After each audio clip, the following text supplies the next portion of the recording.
All right, everyone, I think we're going to get started. I think most people have their seats now. So good evening, everybody, and thanks for joining us, and welcome, of course, to the Toronto Sailing and Canoe Club tonight for the WCA annual Mike Wevrick lecture. I think, by the way, this has to be the largest crowd in Toronto right now. Right? No, maybe not. The best crowd in Toronto, at least.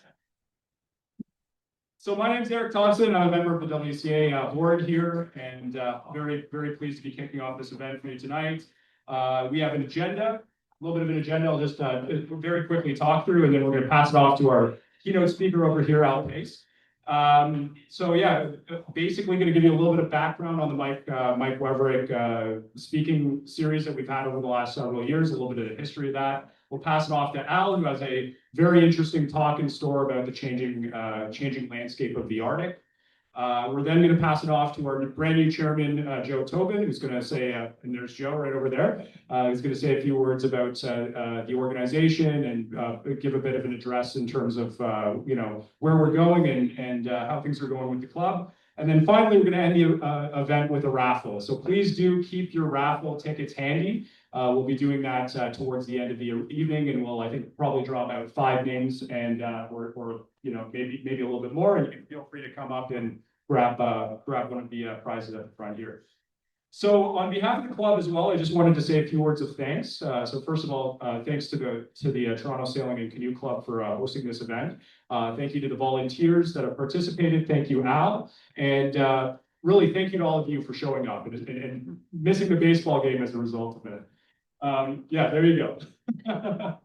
Of course, obviously, this venue has been, my understanding is this venue, not that I've been to many events here, but my understanding is that this venue has been a kind of a mainstay for the wine and cheese lecture for the last several years. So obviously very privileged to do that. And if folks saw the sunset out there, I think it's we could have brought our paddles and gone for a canoe ride out there. It would have been a lovely evening for that. I guess we can get into a little bit of background here on the Mike Wevrick lecture. So obviously the WCA was an organization that was started in 1973. It's been connecting people to the wilderness, but also been connecting people together for many years, for that whole time, frankly. I've seen this personally myself, as a member of the club for probably the last 10 years. Met a lot of really great people and gone on some fantastic outings that, I'll remember forever.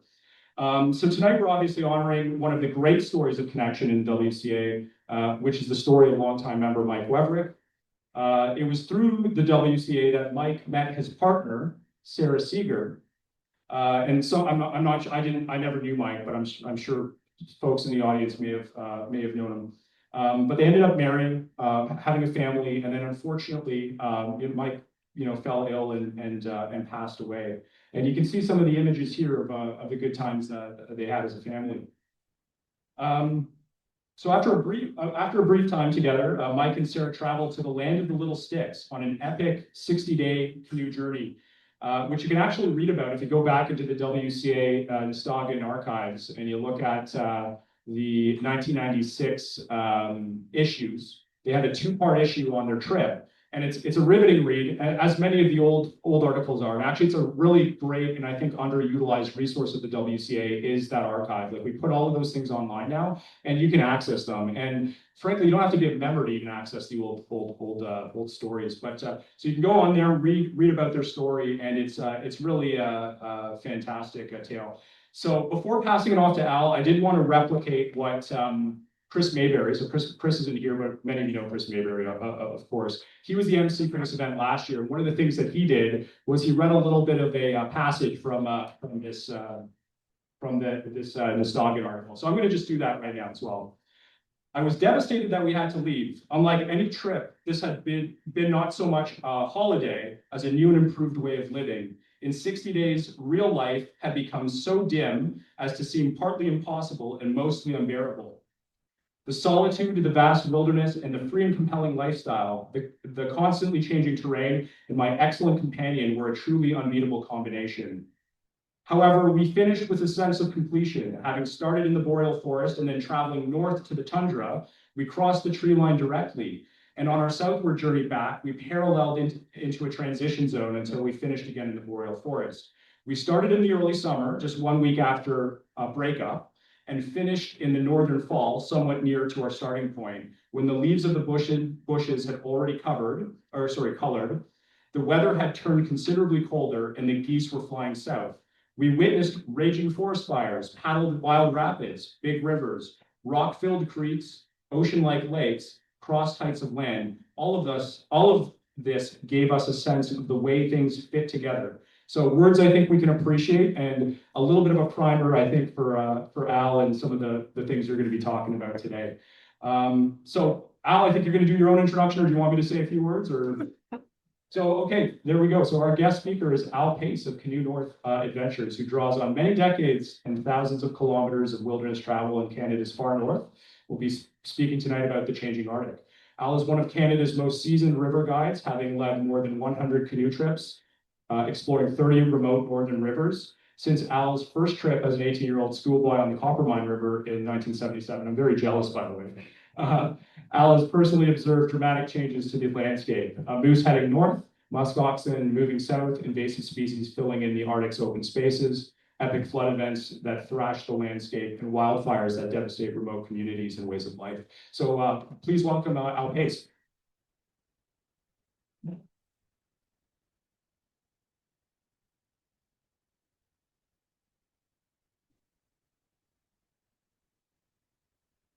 Okay, Eric's going to just queue up that program, and thank you so much. It's great to be here. I've not been here at this event for maybe the last 15 or 18 years, so it's good to come back down to the city. And my wife is hosting a little watch party tonight. Full disclosure, she regrets not being here, but she's a hardcore Jays fan and sports fan. So Eric, do you want to leave the lights right up like this, or should we just? I can do it, yeah. Okay, it might show the slides a little bit better. So, so this was a difficult presentation to put together because we have a very, very knowledgeable crowd who have been to some of the places I'm going to talk about tonight. But so many people who I meet ask me if I have noticed any changes in the North over 48 years of travel. And absolutely yes is my answer every single time. And when I was 18, I had an opportunity to paddle the Coppermine River from Point Lake. It was a schoolboy trip from Lakefield College School. I was just so fortunate to have had that opportunity. I grew up paddling, like most of you, in Ontario with my dad and the brothers. Algonquin Park, Killarney, eventually Chapleau area. And that was in the Spanish River. That was my notion of the far north. Then suddenly I got a chance to fly into Point Lake and spend 24 days on the Coppermine River. And it was incredibly transformative for me as a young boy. I used to read a lot of Farley Mowat books, and that set my gaze to the north, and suddenly I was there. I was out in the tundra. And just a little bit of a notion here, remember, this was all Northwest Territories back in 1977, now part of Nunavut. And I have spent the last 25 years really experiencing rivers in the Northwest Territories. And I'll just walk you through the Horton River here, which is Canada's most northerly flowing river, ending in Franklin Bay. And we're going to feature that river in my discussion tonight because it really represents all the things that are happening in the north. The Anderson River is a sister river just west of the Horton. And this is the river that Adam Schultz has now been exploring in his most recent book. And you'll be curious to know about his experience on the Anderson. Is that me whistling? I wonder. Is that better? Okay. Also, rivers that we paddle, the Mountain River, the Keel River, the Natla River, and the Nahanni River, the Broken Skull. And we have a base of operation in Norman Wells and also in Fort Simpson. So this has been my playground and will be sort of the feature of my talk tonight. And in 2009 and 10 and 11, we built an outfitting center in Norman Wells to support our passion for canoe tripping. And it's located right at an active float base operated by Northright Airways. Warren Wright, who was the founder, and he grew up in Shelburne, Ontario. And I met him in the year 2000. And Earl Silver, who's here tonight, was part of a pioneering crew. There were 6 guys that went with 5 guys who joined me on my very first Mountain River trip, paddling in the Mackenzie Mountains. I'd been spending the previous 10 years over in the Yukon side. And we flew into the Mountain River, found an incredible air service operator and pristine wilderness that really captured my heart. And it's what our canoe tripping guests really wanted to experience. So, funny thing about this place we've built, I've never spent a lot of time there until the last 2 years. I had shoulder surgery, I was spending less time on the rivers, and I got to help launch 8 or 10 trips each summer. And the excitement level is just palpable. And then when these groups come back after 11 or 12 days of journeying down various rivers, there is so much excitement within the group. Final night dinner, a big barbecue, hot shower, cold beer, and then stories and just the reminisce and a chance to savor those memories they made on trip. And also, I think, and we have a great tradition of sharing some poems and songs and out the side deck there.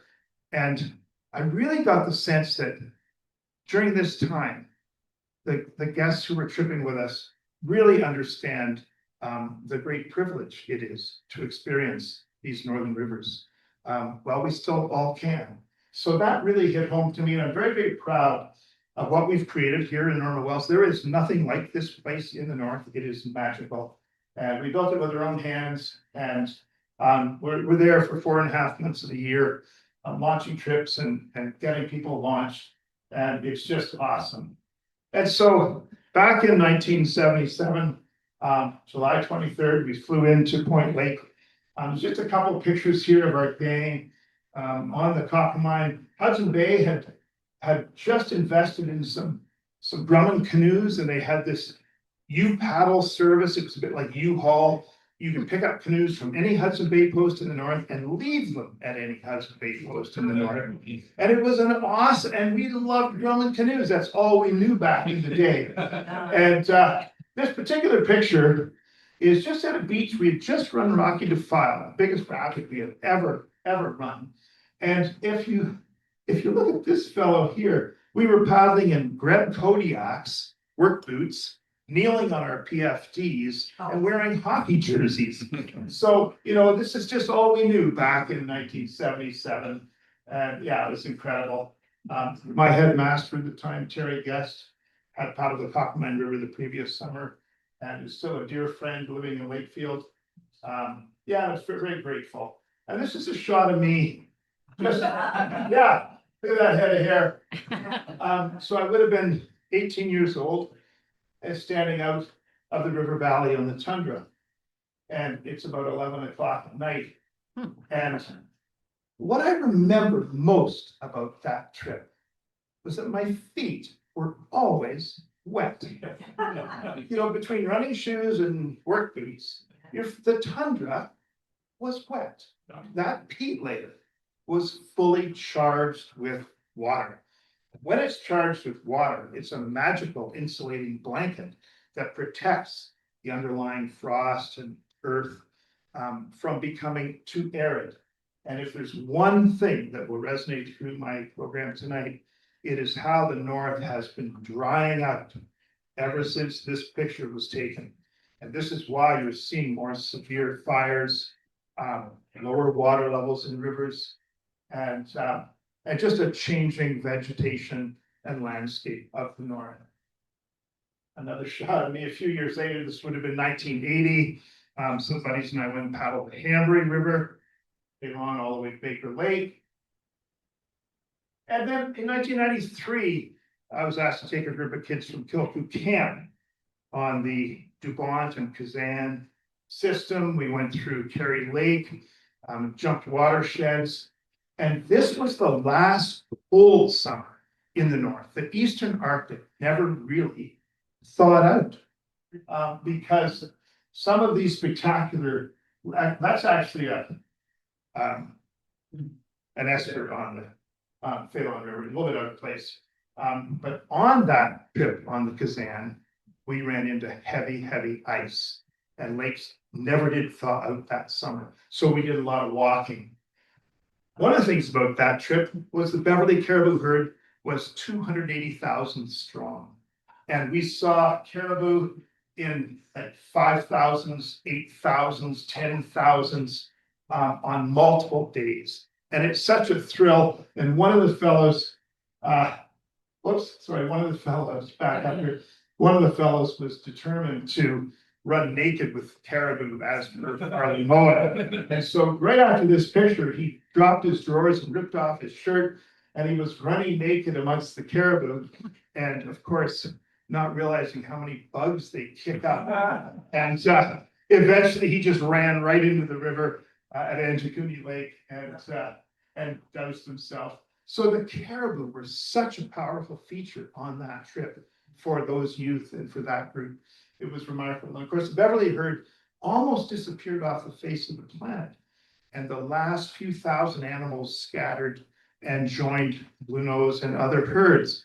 I have heard recently that the Beverly herd is coming back, and there have been crashes and spikes before that are natural. And that is so reassuring to me as someone who was super concerned about that demise.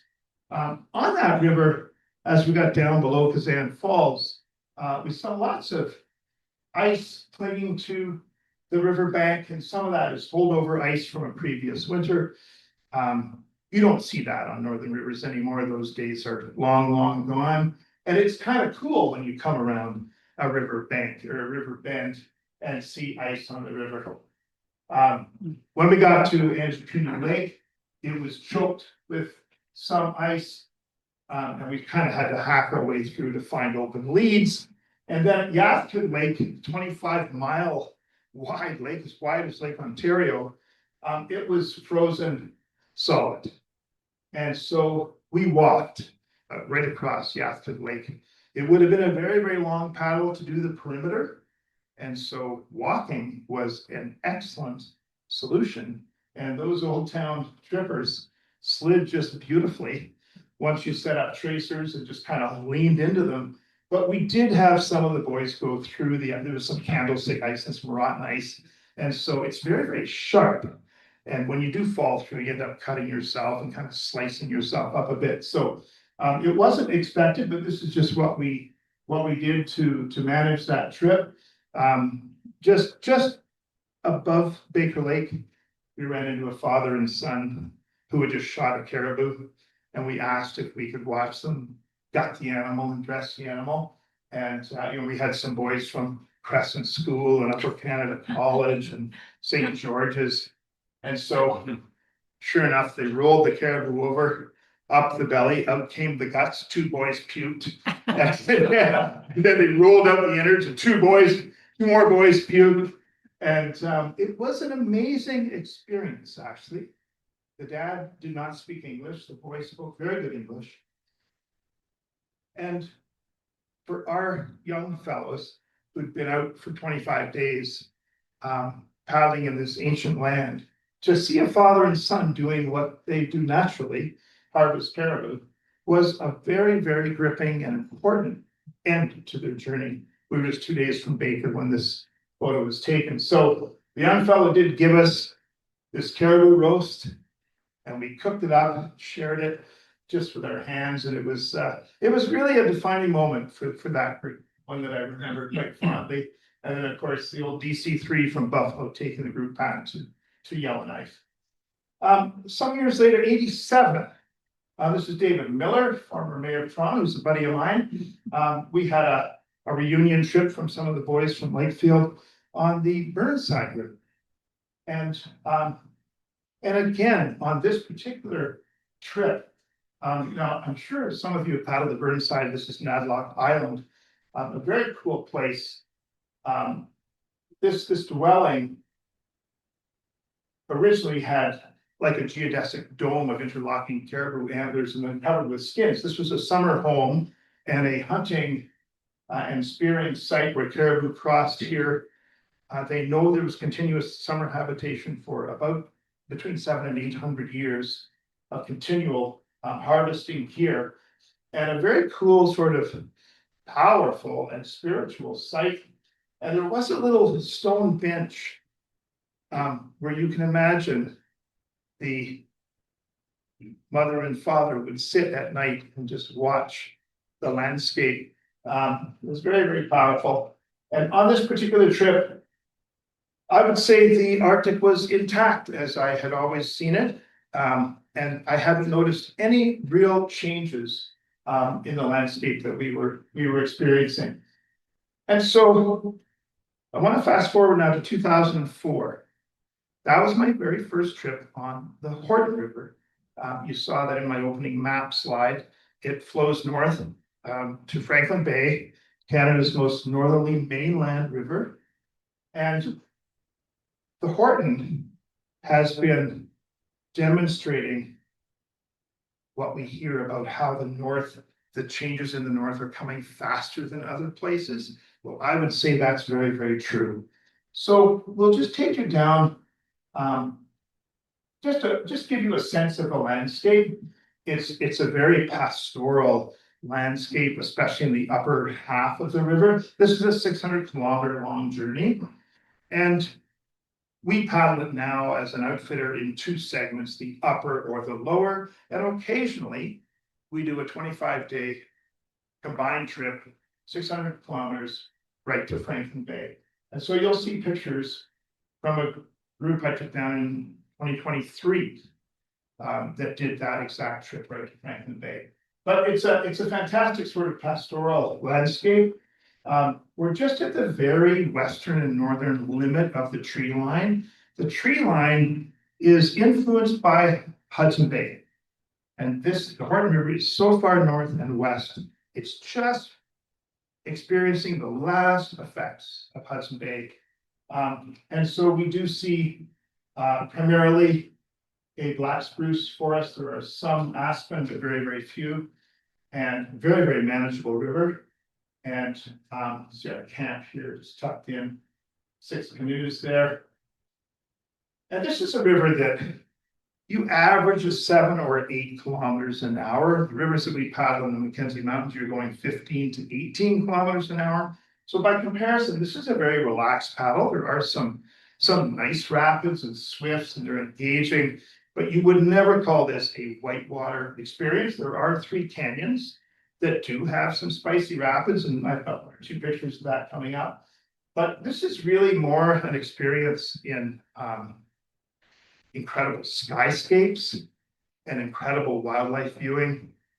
This is where we see caribou, muskox, wolverines, grizzlies, wolves, and the water quality is exquisite. I would say in the first 2/3 of this trip, water quality is just dizzying. It's so clear, and the fish population are so supported by this water.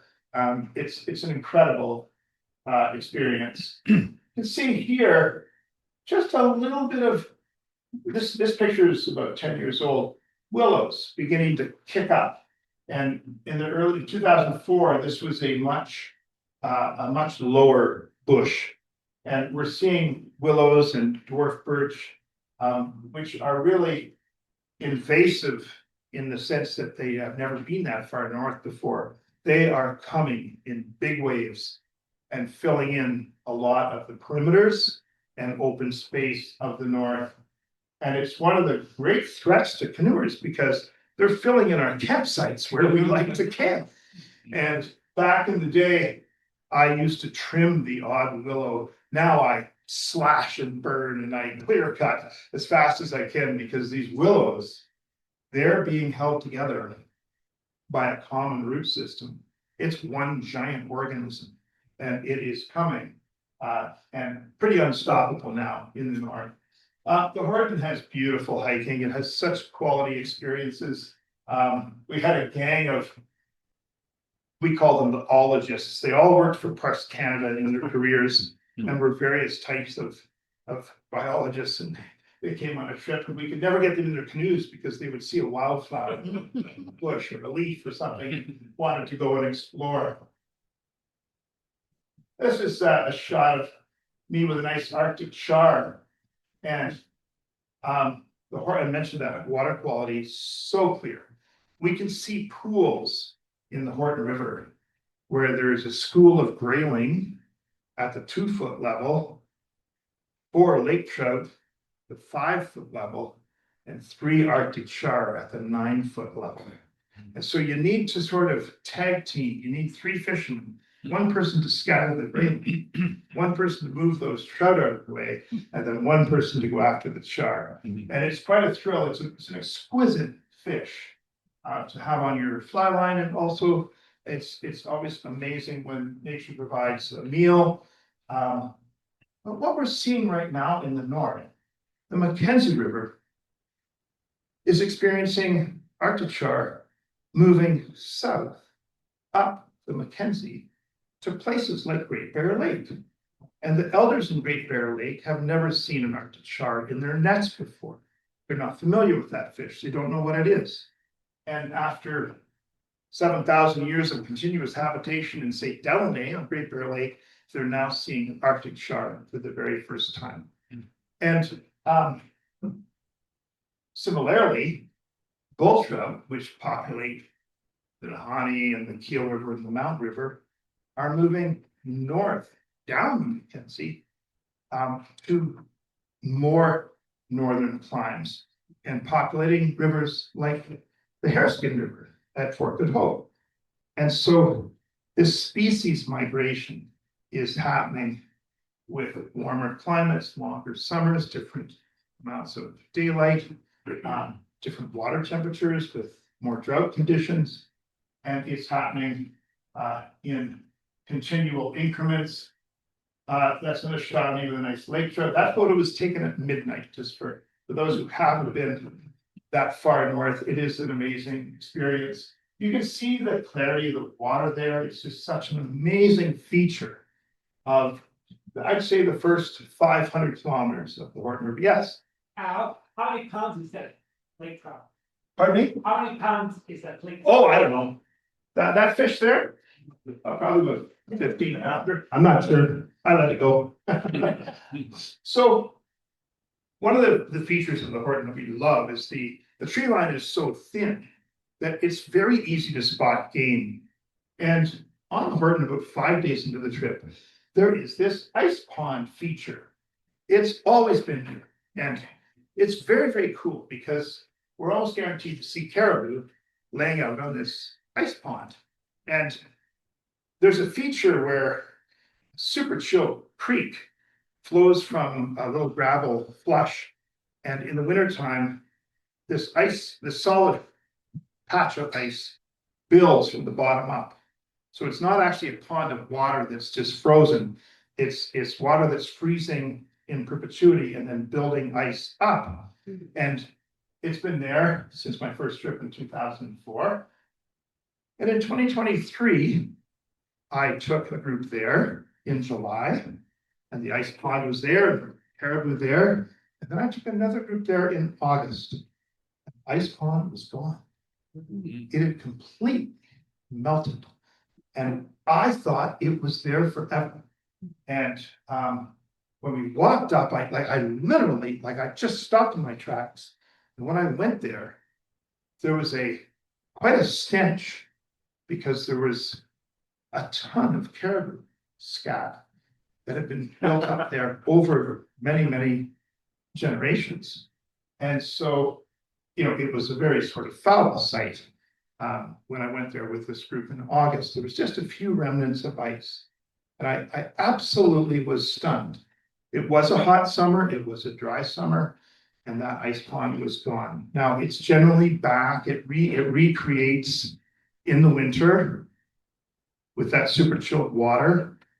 And in July it's there, but later in the year it's gone. So that's just an example of an experience that I had come to know and come to look forward to seeing. And I can no longer guarantee that when we paddle on the Horton River. We used to recharge our coolers with that ice. We would take a bit of ice for our happy hour at night, a little scotch maybe and ice. Yeah, we we just always loved stopping there. We'd play some broom ball out there sometimes and, fill up a dry bag and whack it around with a paddle. It was great sport. And I mentioned the canyons, limestone canyons. And again, some nice challenging rapids, nice rapid here, pretty spicy. Yeah, and the rap generally in this section of the river, you do one canyon per day. And the third canyon is a long day. You have to do quite a bit of scouting. You'll scout 500 yards and then run 500 yards and then collect up. And this exit to the canyon is a little bit spicy. You have to do a bit of head scratching to get through that one. Just a couple from Vancouver who joined us a few years ago. There's an entity there called the Beaver Canoe Club. And I'm not sure what they are drinking out there, but they're some of the most skilled paddlers. This particular couple, absolutely the most skilled pair I have ever experienced. They're just a beautiful couple to watch on the water. Incredible. On that first Horton River trip in 2004, this vertical bank, kind of slightly undercut, was very dramatic and really a significant feature. It's about a 3/4 of a kilometer sculpted bend in the river. And this picture is overexposed. It was very, very black. It was very cold.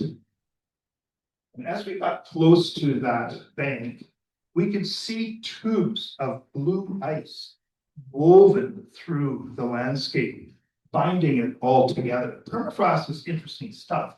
It's not necessarily just frozen ground. It can be frozen ground. But it can also be veins of ice that bind the landscape together. We could see some layers of logs from millennia ago. We could see this blue ice. It was cold as you got into the shadow of the turn. It was quite dramatic. And now this bank has eroded back on a soft angle like this. All of the bank has collapsed into the river. All of the ice has melted, and there's nothing to hold that vertical wall together. And so you can imagine the amount of biomass and dirt entering the water course, a lot of debris. And this has been going on, for the last 25 years.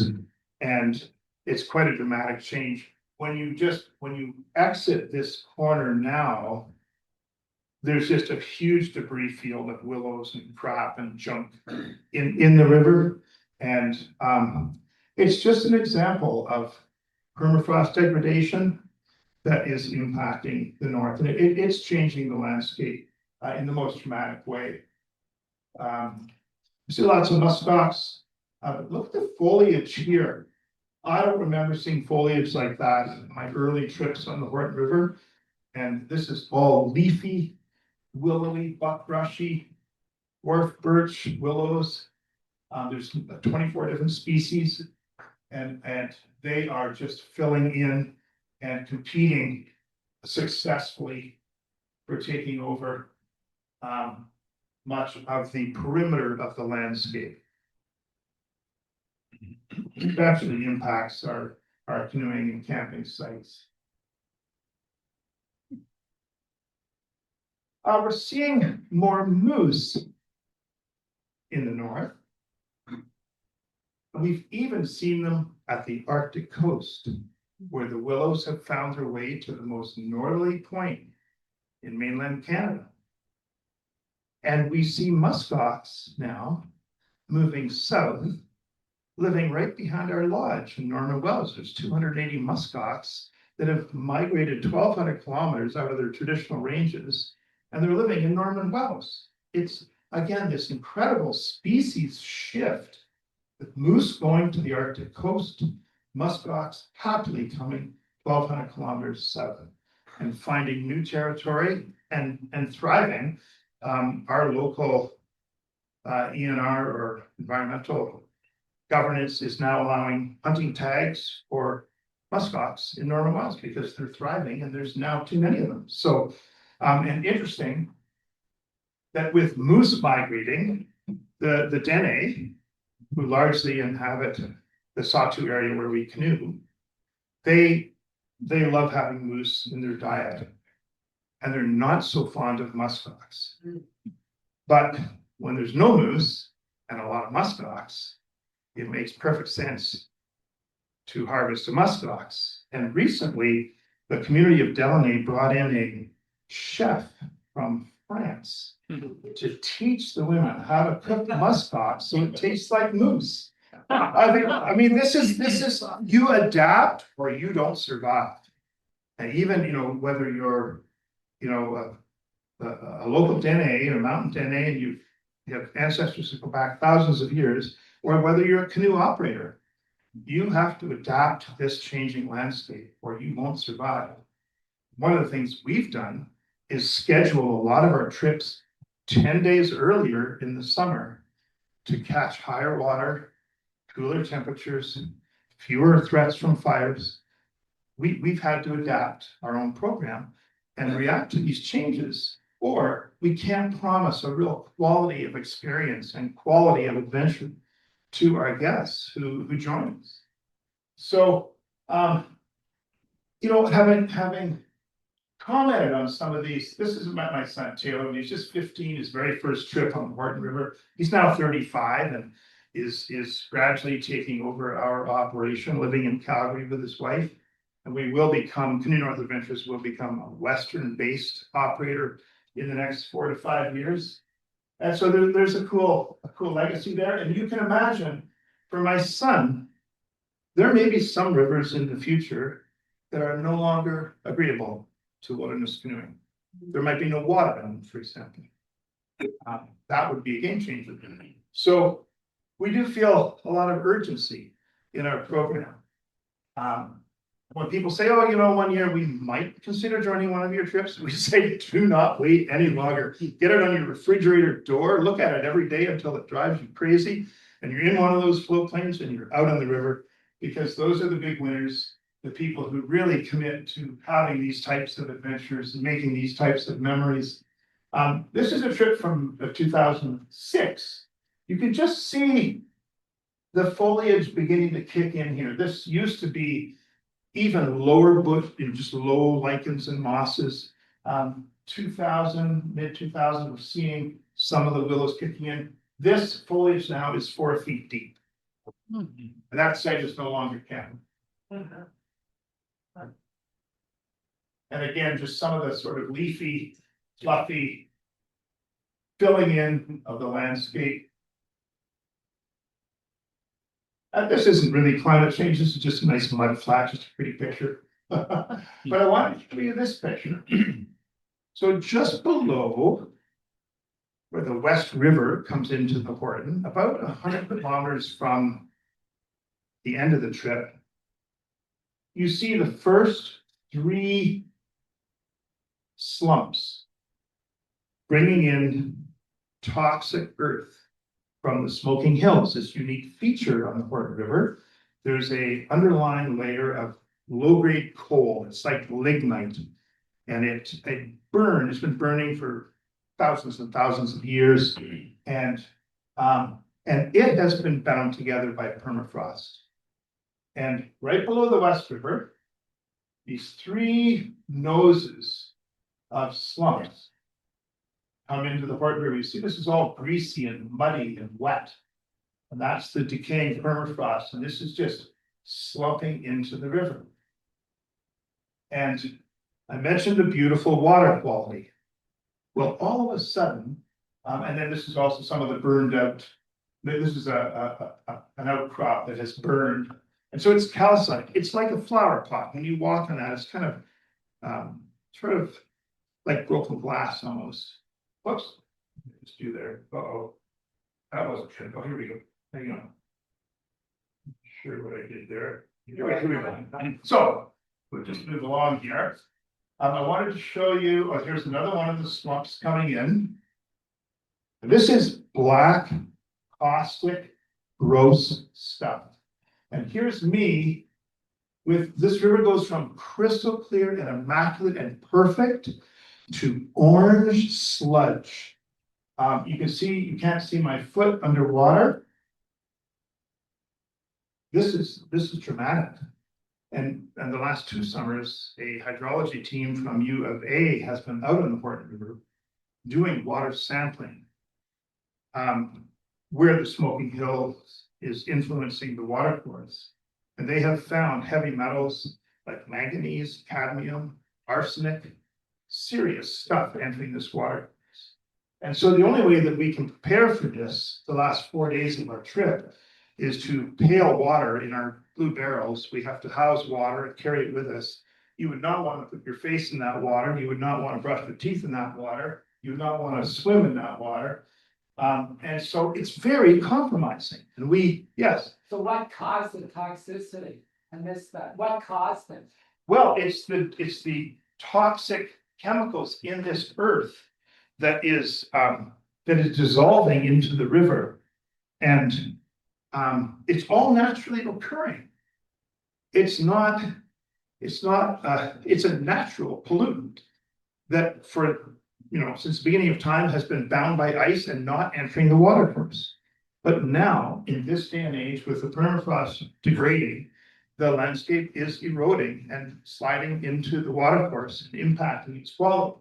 So here is a great big tongue of this burned out coal just sliding into the river. You also see this gravel bar, which is very leafy and not normal. That should just be a gravel bar. So the Horton River is exhibiting like incredible change in the quality of experience and possibly risk to human health. It can still be a stunningly beautiful place to go.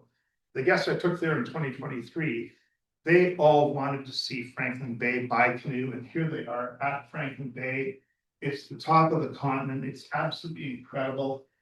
It was very, very emotional for our group. We did prepare by carrying water for the last 4 days of the trip. We managed it very, very well.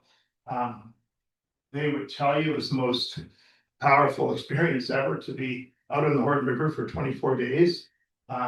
And so, they were all exactly where they wanted to be. This is one of the vents that's actively burning at the north coast there. You can see vents like this burning along the river and also at the north coast.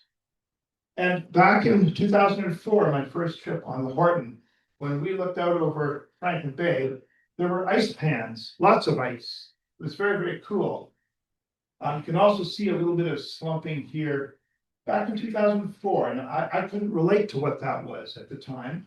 That's burned out lignite, kind of sloughing into the ocean. But the ice was a very cool feature, and we haven't seen ice there since.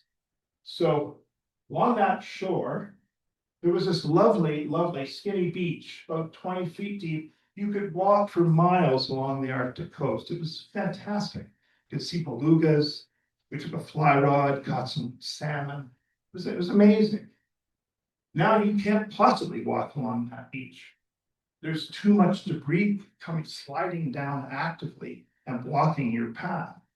But during that 2004 trip, the little icebergs were drifting by, and so we swam to the icebergs. And we frolicked, and I said to my son and some of the fellows on the trip, the icebergs, we must swim to the icebergs. And my son said, "Dad, you could die." And I said, "Think of the glorious obituary, river guide freezes to death swimming to an iceberg just for the hell of it." So anyway, and then this is what the lignite looks like when it's burned out. It's like a pumice ash, and it's very sulfury. If you touch it, your fingers go very, very dry. And so we could explore all along the beach and see this burned out ash. And this is the shore looking over towards Paulatuck to the east, When you look at this shoreline now, this little puff of erosion now goes way out into the ocean. This one goes way out into the ocean. This one goes way out into the ocean. And they're very, very unstable slides. You can't possibly have this experience anymore. And this is what I mean by urgency in having these types of experiences. We can't guarantee that we can go to these places forever with how fast these changes are coming. And this is just hiking back up from the beach. Very stable and dry and lovely. And now there's just a tremendous amount of degradation there. It's still an incredibly beautiful and raw landscape. And is it worth going there? Absolutely. You feel this particular experience in your bones. You are at the very top of the continent. We were there, this trip ended on August 30th. We really wanted to experience autumn, the tundra. Snow geese were staging by the tens of thousands. It was incredible and awesome. And, you know, this is just one of our couples, Hillary and Michelle, came from Kimberley, BC. And they just had the best experience. They've been back the last 2 years, probably broken skull and now Natla keel. And they're just hooked on these northern journeys. And I just really, I just want to show you this photograph. We're just going to switch over to the Keel River for a moment. Just 2 more slides in my presentation. This is a hot spring, a natural hot spring on a tributary of the Equi River, which flows into the Keel. It's called the Horton River. And this structure in behind here is tufa. It's a limestone precipitate created over tens of thousands of years. And it's been sort of sculpted into this flower, or this teapot spout. And there's a pool here, and it's piping hot water. And it's a long walk from the Keel confluence. You have to hike about 7 kilometers. You have to cross a creek, go over a cliff, up a ski slope, take some ropes, get up to this incredible hot spring. And we went there 7 times with 7 different groups. And the last time we were there, in 2007, we'd had a shower in the hot spring, came back to our camp, got to camp about 10 p.m., had a glorious dinner, and went to bed. At 3 a.m., people came out of their tents and could hear a rumble, and we didn't know what it was. And it wasn't until the following year that we understood that this slide had occurred at 3 in the morning. And remember, these mountains are also held together and bound by ice. I didn't know that. We knew that a slide had happened because the Equi River, where our camp was, turned red by the next morning. And we realized something happened upstream. And a year later, we understood that the hot spring was no longer flowing above ground, it was flowing underground. And that experience is gone for the rest of humanity. And this slide, we flew over this area in a helicopter. And when this slide came down that mountain, an air blast preceded it and laid all those spruce trees just down, just like toothpicks, just laid them down. They were still rooted and growing, but they were all pressed down into the land, like matted into the landscape. It was a stunning force of nature. And this debris was all frozen in blocks of ice and mud. And of course, by the next year, it all thawed out, and it just leaves this gaping scar in the mountains. And you hear about slides. You hear about a rock slide recently in Jasper. There's tremendous change in Kluane National Park, where glaciers are receding. The glaciers act as buttresses to hold up mountains. When the glaciers recede, the mountains collapse. And this has all happened, you know, in just the last 40 years of my lifetime. So we could just have some lights there, Eric. Yeah. And so that's kind of the end of my visual program. And it just, you know, as I mentioned, these these stories, these examples of climate change are indisputable. We can't, we're not making this stuff up. We're experiencing it in our canoes and on our canoe trips. And there's many other examples I could give you. For example, an extreme biblical flood on the Keel River 3 years ago. And I've paddled the Keel River personally like 40 times, and it's a dear, dear friend to me. And I've suggested to my son, he spread my ashes right there where the Equi River comes in. And to see this river just get gut punched in this atmospheric river event, and a stunning flood that rerouted the river, ripped up campsites, made them no longer campable, heaved timbers up into the woods, eroded gravel bars that were favorite campsites, they'll no longer be there. It was just extremely difficult for me to take a group down there 3 weeks later and see how nature just beat that river to a pulp in one spectacular event. We all know about the wildfires that have been, impacting northern Alberta, southern Northwest Territories. The fire that damaged the Hay River and Enterprise area a couple of years ago, it was such a hot fire, and the peat layer was so dry that it burned right through the peat layer. And they expect now that as that landscape recovers, it will no longer be able to support a forest. It will be a grassland, and there will be no trees there in the next 500,000 years. I mean, this is really something. And, we're kind of the frontline workers. We go out there to these remote places and we see this, and we actually live amongst these changes. And so we can be eyes and ears and a voice. And I do feel it's important, more important than ever, for our small family-run operation to take people to the north, introduce them to these special places while they're functioning as a landscape and a water course or an animal corridor, because the rewards are huge, and it informs us so that we can jump into conversations more fully, whether they're political or just personal or private. And back in the day, I think Lin and I just thought we were paddling these rivers for the hell of it. And now I think we really feel it's very, very important what we do, introducing Canadians to a part of the country that is exotic and changing and adapting. And we, as I mentioned, we have had to learn to adapt.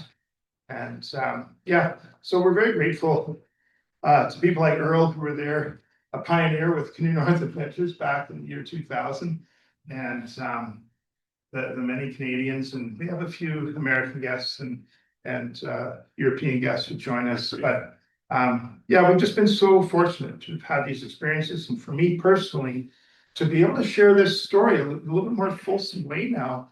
I kind of understand a lot more about it. And recently I was invited to do a podcast with my friend David Miller, and it was about climate change in the north. And so David thought it would be neat to talk to his old buddy Al, the canoe guide, about changes that I just shared with you tonight. And at the end of the podcast, a climate change scientist came on and really verified the science behind the comments that I have been making, just in its kind of an ad hoc way. And it provided a lot of relevance to me that what I'm seeing, I'm not making it up. It's actually happening. It's important that we understand it and then adapt to our own planning and experiences and political views and all that kind of stuff. So I don't know, Eric, if we want to have a few questions. Okay, because I'm happy to chat for a moment if there are any questions. I just don't hear that well in a room like this, so I'll walk right towards you if you do have a question. I can give the mic out. Oh, that'd be better. Any questions? That was a great presentation. I'm just wondering more about the vents that we're talking about at the end. Are those like geothermal vents, or they're forest fires? They're like a geothermal vent. So apparently, when this lignite coal, there's magnesium mixed in with it. When it's eroded and exposed to oxygen, it spontaneously burns. And so once it burns out, it's done, but it can burn underground through the winter. And some of those vents have been actively burning for many, many decades. Yeah. Yes. I wanted to ask about the muskrat coming south. Do you think they're following the willows? I mean, that wasn't what they would eat before. They would have been eating the life of No. that. So what is it that's bringing them south? I think it's the softer winters. I think that Ah. the harsh winters of the far north that ice up, they can't get at those lichens and mosses as easily. And so I think they're coming south to a softer winter. That's just, I don't actually know. I don't know the science on that, but I'm gonna find out. Yeah, because you would have thought they would have thought about that a long time ago. So why are Quite they true. doing it now? Like, it makes no sense. Some of this stuff is so ass backwards. It makes no sense at all. Yeah. Any other questions? Well, thank you. Al, I have a quick question for Okay, you. sure. So, impact to Indigenous communities, is there anything you can say about, what you've seen in the northern Indigenous communities and the impact of climate change, to that? Well, for sure. So for example, in the Mackenzie River, that's an active waterway where Indigenous communities stay connected through boats, motorboats. And the Mackenzie River has been so exceptionally low. Boats and barges were not able to travel for some of the last 3 or 4 years. And so it creates a disconnect amongst the communities.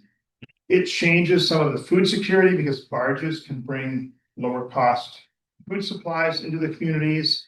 Also, there's during hunting season in the fall, there's a sharing of, say, moose meat. If one harvest goes very well, typically one community would share that with another. But now they can't go by boat. They have to use an aircraft, and it's much, much more expensive. So that's an example how low water levels in the Mackenzie River watercourse is impacting divisions between those remote communities. That's a great question. Yes. It's not really directed to climate change, and I'm sure it's a tough question to answer, but what's your favorite river to paddle? Well, I've had a lot of favorite moments on a lot of different rivers. The Coppermine was the first river that captured my imagination, and I was on the Coppermine in 2019, and I was going down the Coppermine thinking, God, this is such a fantastic river. And I paddled 5 times. And then I'm in Sandstone Rapids, it's absolutely incredible. And then Muskox Rapids, this is incredible, through Rocky Defile. I thought this really could be the granddaddy of them all. If this was the last river I ever paddled, I would have no regrets. So maybe for all those deeply emotional, sort of personal reasons. But for me, the rivers are not really the magical powers. It's the people who come on our trips who infuse each group with excitement and passion and anticipation and some past experiences or wide-eyed novice eagerness. That's the excitement for me as a guide.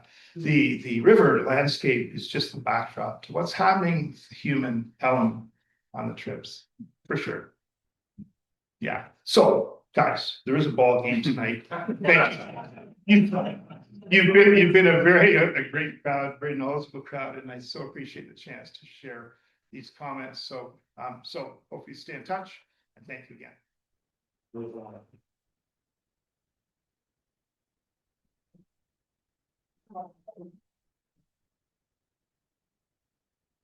Okay, thank you so much, Al. That was a fantastic presentation. The thing for me is that it's just, we hear about climate change in the abstract so much. And the tangible examples you provided, extremely enlightening. Like we don't think about that on a day-to-day basis. So a very enlightening session. I guess next we have Joe. Are you good to go? Yeah. Okay. So we're gonna have an address here from the new chair of the WCA.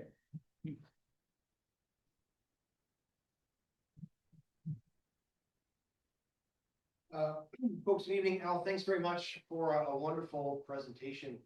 I thought perhaps that my bucket list was long enough as it already was. But thank you for making it more unachievable and more expensive. So I look forward to seeing it more sometime soon. Listen, folks, I want to take just a few minutes to talk through, thanks. To give everybody a bit of an update on what is currently going on in the club and let us know, let you all know how we're doing on things. I will acknowledge that there was a baseball game on, and so Al, if you do need to discreetly sneak out while I'm going to some of the mundane aspects of club life, feel free to do that. I think I will. Okay, that's very I've got good. a long drive, so thank you. Thanks for coming out. One more time, round of applause, please.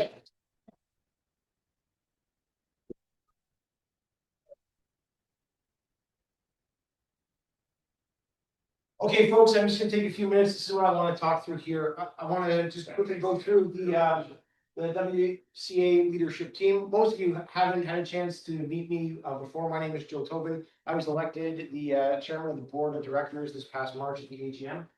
I'll talk a little bit about an update on club health, the membership. I'll talk through our outing summary for this year. Spoiler, it's been very good. We're doing very well. We've recovered well from the COVID days. I'll talk about some priorities very quickly and 2026 at a glance before I talk about where you can find out more about us. Just real quick, if your name was up on the board here, can I get you to put your hands up very quickly, please? All right, folks, the people with the hands up around the room, this is the leadership team for the club. Hands up. As I was walking around introducing myself to people earlier this evening, a bunch of folks had asked me, well, first they started by saying, well, thanks very much for putting this on. And I just said, actually, I had very little to do with this at all. There was some other folks that are on the board, on our committees that have been helping out. And one of them stopped and asked them, well, what do you do?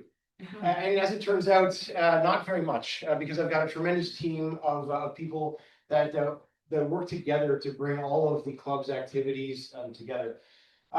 From Tom and Lachlan, Eric, thanks very much for what you do. And Larry, I don't know if Larry was here last year, but all of the colorful emails that you get on behalf of the WCA, these extensive roundups that you get, that's Larry McHenry at work doing great things for us.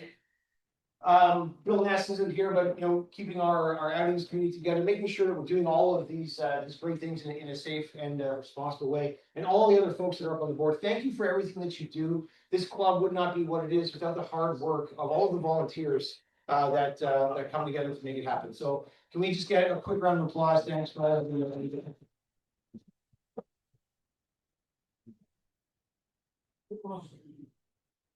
All right, really quickly, this is what our membership footprint looks like. We're down from last year. We had just over 500 members. We're short by about 50 from last year. I'm chalking up a lot of that to a transition from one website to the next. We're still working through our membership databases to get all that stuff back together. But we've got 340 Canadian members, 70 in the United States, and then another half dozen plus sprinkled across the rest of the globe, which really I think is a bit of a testament to the global reach of the WCA and the breadth of people that come largely to Canada to participate in some of these tremendous events and offerings that we have. Speaking of offerings, this is the 2025 summary of outings. 57 total outings this year, which is a recent history high score since COVID. That's fantastic. Of those, 31 of those were day trips. 9 of them were weekend trips. 18 multi-day expeditions were put together, all by volunteer members of the club, which is tremendous. Of those, 37 were whitewater, 6 flat water. We had some educational activities, workshops, some courses, some webinars and virtual events, and then we even had some winter activities this year. Really quickly, put your hand up if you participate in one of these outings this year. All right, awesome, great. Please keep coming out for more. Tell your friends. Some priorities. When I was elected chair, I had the opportunity to set some priorities and propose them to the club executive. These are the 3 things that I thought would be useful for our club going forward into the next couple of years. The first one is member engagement. Coming out of COVID, we were really looking for an opportunity for our members to connect with each other across the club. And a couple of the great initiatives that we've had to complement that have been some of our increase in the the depth of the roundup emails that go out, talking about all the good things that our club members are doing, trying to increase lateral communication between our members. If you haven't seen our social media platforms, I'll show them at the end, but we have a membership engagement platform, a membership community on Facebook now where people can exchange ideas and trip information a little bit more freely. Paddler development. Not everyone is, has the same experiences and depth of knowledge to operate safely in various remote environments. And as a club that seeks to support and spread the gospel of wilderness travel, it sort of is on us to make sure that our people have the right opportunities to get training for that. And so the club has looked towards putting together opportunities for members to take formalized courses, whether that is paddling courses or first aid courses, safety courses. Those types of offerings will continue to come to our members through the club so that everyone has those opportunities available to them. And then the last one, and certainly not the least, is promoting safety and safe practices throughout the various activities that we do, whether those are winter activities, whitewater activities, or wilderness tripping. Looking ahead to 2026, these are the types of things that we're going to be looking for. Really in the off-season, January to February, with the winter activities aside, this is prime Zoom webinar season, all right? So you should expect to see some offerings coming up. If you've done an awesome trip this year and you would like to tell other members about it, please get in contact with us. It would be a great opportunity to get people together and talk about some of the adventures that you have mounted. In March is going to be our annual general meeting again. It's going to be in a virtual format, so it's super easy to attend.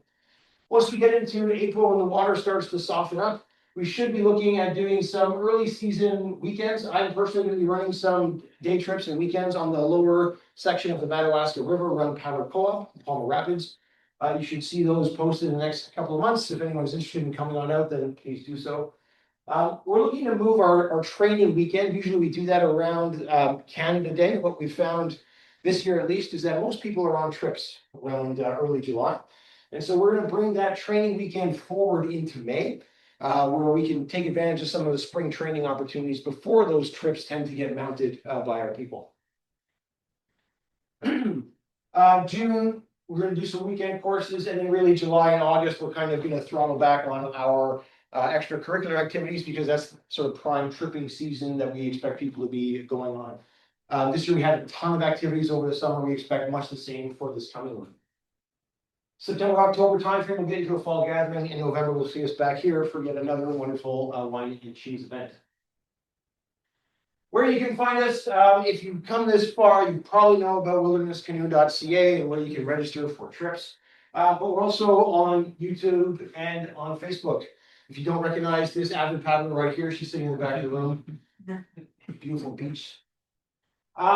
These are some of these social medias that I was talking about before. Our YouTube site is up there.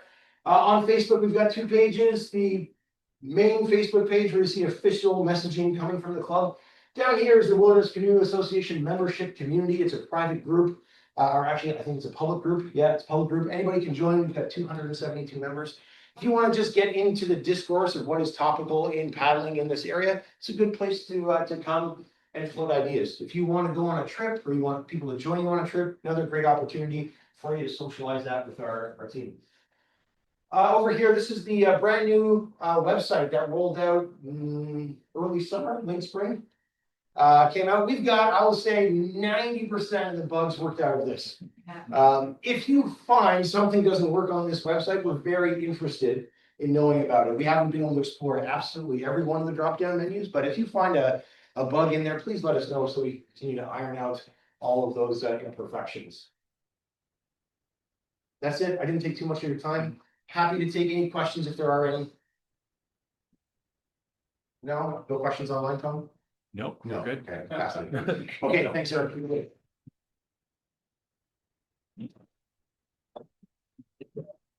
Okay, and for the best part of the evening, one of the best parts of the evening, one of several best parts of the evening. Sorry, Eric, Oh, can I make go one ahead. more pitch? Yeah. If you are looking for WCA branded merchandise, please go to our website. There's a link on there for a store that we have where you can buy these t-shirts. We have lovely WCA hats over here that are for sale, much nicer quality than the one Gary's wearing. I sold him that hat. That's version 1, version 2 is over there on the piano, so, if you want one, please let us know. And we just give you cash for that, right? Yeah, cash, transfer, it's all good. Perfect, awesome. I'm gonna buy one.